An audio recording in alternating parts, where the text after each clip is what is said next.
샬롬 할렐루야. 마태복음 5장 1절에서 12절. 예수께서 무리를 보시고 산에 올라가 앉으시니 제자들이 나아온지라 입을 열어 가르쳐 이르시되 심령이 가난한 자는 복이 있나니 천국이 그들의 것이며 애통하는 자는 복이 있나니 그들이 위로를 받을 것이며 온유한 자는 복이 있나니 그들이 땅을 기업으로 받을 것이며 의에 줄이고 목마른 자는 복이 있나니 그들이 배부를 것이며 긍휼히 여기는 자는 복이 있나니 그들이 긍휼히 여김을 받을 것이며 마음이 정결한 자는 복이 있나니 그들이 하나님을 볼 것이며 화평하게 하는 자는 복이 있나니 그들이 하나님의 아들이라 일컬음을 받을 것이며 의를 위하여 박해를 받은 자는 복이 있나니 천국이 그들의 것임이라. 나로 말미암아 너희를 욕하고 박해하고 거짓으로 너희를 거슬러 모든 악한 말을 할 때에는 너희에게 복이 있나니 기뻐하고 즐거워하라. 하늘에서 너희의 상이 큼이라. 너희 전에 있던 선지자들도 이같이 박해하였느니라. 아멘. 발복 6번째. 마음이 청결한 자에게 임하는 축복에 대해 증거하도록 하겠습니다. 첫째, 하나님을 의지하고 의뢰하는 사람은 풍성한 축복을 받지요. 에레미야 17장 7절에서 8절을 보면 무릇 여호와를 의지하며 여호와를 의뢰하는 그 사람은 복을 받을 것이라. 그는 물가에 심기운 나무가 그 뿌리를 강변에 뻗치고 더위가 올지라도 두려워 아니하며 그 입이 청청하며 가무는 해에도 걱정이 없고 결실이 그치지 아니함 같으리라 했습니다. 나무가 뿌리를 물가에 깊게 박고 있을 때는 항상 시원한 물을 풍족하게 공급받지요. 혹여 더위가 심하고 가뭄이 들어도 아무 염려 없이 푸른 잎이 우거지며 열매를 풍성히 맺는 것입니다. 마찬가지로 모든 복의 근원이 되시는 하나님께로 그 뿌리를 깊이 박은 분들은 세상에서 당하는 어떤 고난도 두려울 것이 없으며 세상 어떤 권세자나 부유한 사람이라도 부러울 것이 없습니다. 하나님 안에 거하여 진리로 행할 때는 모든 시험 환난을 믿음으로 능히 극복할 수가 있기 때문이지요. 또한 그런 연단을 통해 하나님의 뜻에 맞는 사람으로 변화되는 만큼 점점 더 큰 축복을 받게 되는 것입니다. 가정이나 직장 또 어느 곳을 가든지 하나님께서 관심과 사랑의 손길로 함께 하시며 들어와도 나가도 복받게 하시고 머리 될지언정 꼴이 되지 않게 하시며 꾸어 줄지언정 꾸지 않게 하시지요. 질병이나 어떤 사고도 임하지 않게 하시며 하나님의 사랑받는 우리와 함께하는 사람들까지도 같이 복을 받게 하시는 것입니다. 두 번째, 마음이 청결하다는 것은 죄와 악이 없는 맑고 깨끗한 마음입니다. 마태복음 5장 8절을 보면 마음이 정결한 자는 복이 있나니 저희가 하나님을 볼 것이며 했습니다. 여기서 정결하다는 것은 맑고 깨끗하다는 뜻으로서 이는 단지 교양과 상식이 있어서 겉으로만 거룩하게 행동한다는 의미가 아니라 마음에 죄와 악이 없어서 성결된 것을 의미합니다. 하나님께서는 외모와 행위를 다듬어서 깨끗한 척 하는 사람이 아니라 모든 죄와 불법, 불의를 벗어버린 거룩하고 청결한 사람을 원하시며 기뻐하시지요. 그런데 어떤 사람은 나는 남에게 해를 입히지 않고 착하게 살았으니 천국이 있다면 천국에 갈 것이다 라고 말하는 것을 볼 수가 있지요. 하지만 주를 믿지 않으면서도 하나님 앞에 마음이 청결한 사람은 없습니다. 세상 모든 사람이 아담으로부터 전해진 원죄를 갖고 태어나며 조상과 부모의 죄성을 물려받게 되지요. 또한 나름대로 선하게 산다 해도 로마서 3장 10절에 의인은 없나니 하나도 없다 하신 대로 진리 자체이신 하나님의 말씀에 비추어 볼 때에는 다 죄인인 것입니다. 일반적으로 세상 사람들은 행위적으로 범죄하여 남에게 피해를 입히거나 법을 어기지 않으면 죄가 없다 여기지요. 그러나 하나님께서는 악한 것을 마음에 품는 것만으로도 죄인이요 그 마음은 더럽다 하십니다. 요한일서 3장 15절에 그 형제를 미워하는 자마다 살인하는 자라 했고 마태복음 5장 28절에는 여자를 보고 음욕을 품는 자마다 마음에 이미 간음하였느니라 말씀하신 대로 하나님께서는 우리의 중심을 보시기 때문입니다. 따라서 미움, 음욕뿐만이 아니라 탐심, 교만, 거짓, 시기, 질투, 혈기 이런 것이 조금이라도 마음에 있다면 행위로 드러나지 않았다 해도 깨끗하지 못한 마음입니다.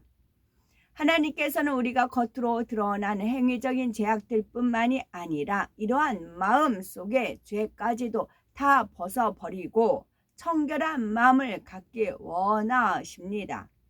그래서 마태복음 5장 48절에 그러므로 하늘에 계신 너희 아버지의 온전하심과 같이 너희도 온전하라 하시며 베드로전서 1장 16절에는 내가 거룩하니 너희도 거룩할지어다 말씀하시는 것이지요.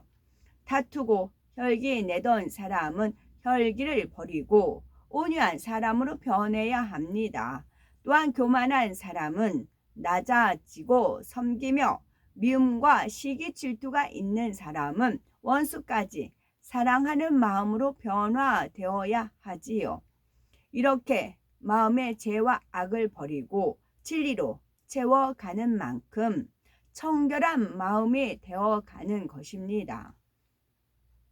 그러나 죄와 악을 버리고 깨끗한 마음으로 변하기 원한다 해도 사람이 자신의 마음을 변화시킬 수는 없습니다. 로마서 7장 22에서 23절에 내 속 사람으로는 하나님의 법을 즐거워하되 내 지체 속에서 한 다른 법이 내 마음의 법과 싸워 내 지체 속에 있는 죄의 법 아래로 나를 사로잡아 오는 것을 보는도다 한 말씀대로 진리를 알아서 죄를 버리고자 하는 마음이 있으되 동시에 그 죄를 사랑하여 버리지 않으려는 마음도 있기 때문입니다. 따라서 죄를 버리기 위해서는 사람의 힘과 의지로만 되는 것이 아니며 하나님의 능력을 받아야 하는데 이를 위해서는 디모데전서 4장 5절에 하나님의 말씀과 기도로 거룩하여짐이니라 말씀한 대로 먼저는 하나님의 말씀대로 행하고자 자신의 의지 가운데 힘쓰고 애써야 합니다. 이와 동시에 불같은 기도를 통해 하나님의 능력과 은혜, 성령의 도우심을 받아야 하지요. 그래서 계속해서 진리를 쫓아 나갈 때 그 행위가 거룩해질 뿐만 아니라 마음에 있는 죄성들까지도 버려지고 청결한 마음을 이룰 수가 있는 것입니다. 세 번째, 마음이 정결한 자에게 임하는 축복은 하나님의 형상을 배울 수가 있겠고 기도에 응답받으며 하나님의 역사를 체험할 수가 있습니다. 마음이 청결한 자에게 임하는 축복은 하나님의 형상을 배울 수 있지요.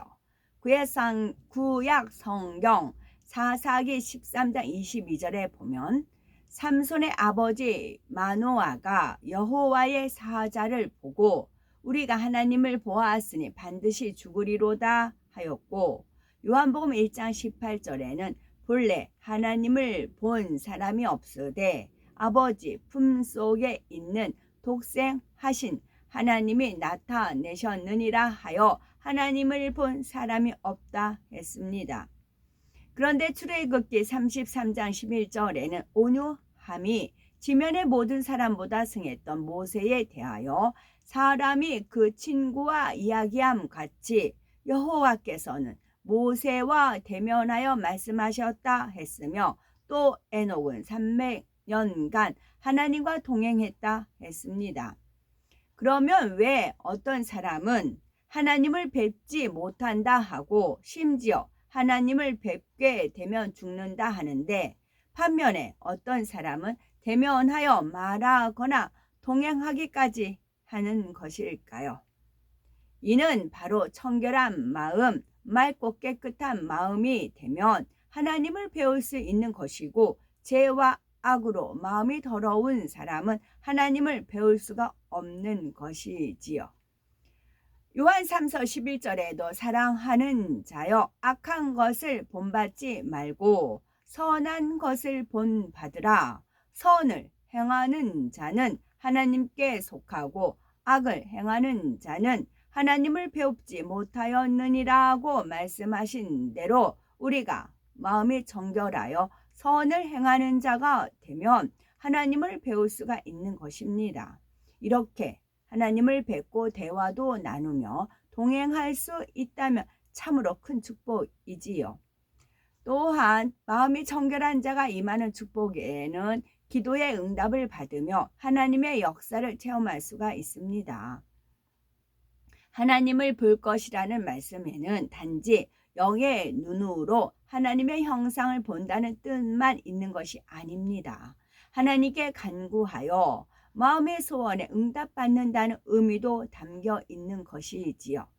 에레미야 29장 12, 13절에 너희는 내게 부르짖으며 와서 내게 기도하며 내가 너희를 들을 것이요, 너희가 전심으로 나를 찾고 찾으면 나를 만나리라 약속하신 대로 크신 능력과 신성 가운데 부르짖는 자녀들에게 응답하시는 하나님의 역사를 친히 체험하는 것을 뜻하지요. 우리가 마음의 죄와 악을 버려 온전히 청결한 마음이 되면 하나님께서 넘치게 주시는 복을 받으니 매 순간이 감사의 간증으로 가득한 것입니다.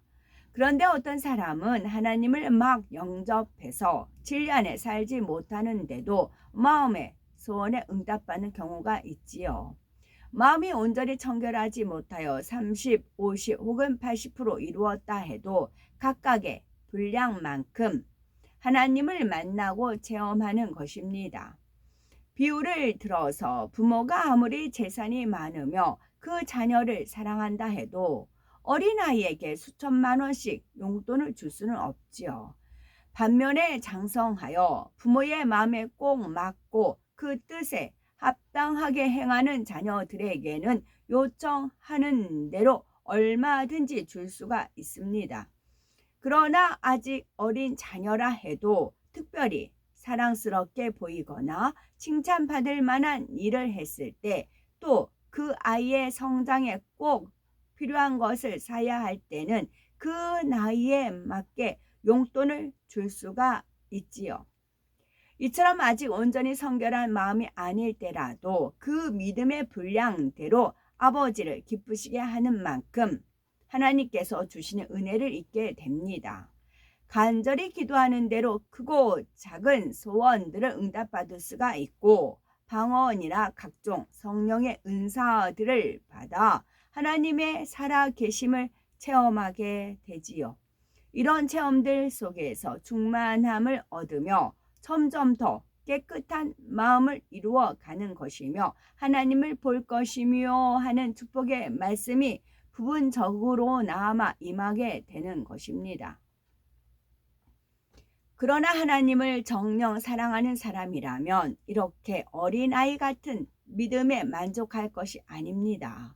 최선을 다해 죄와 악을 벗어버리고 신속하게 성결되어 창성한 믿음의 자녀들로 나와야 하지요. 우리가 그런 자녀들이 되기만 하면 하나님께서는 너무나 기뻐하십니다.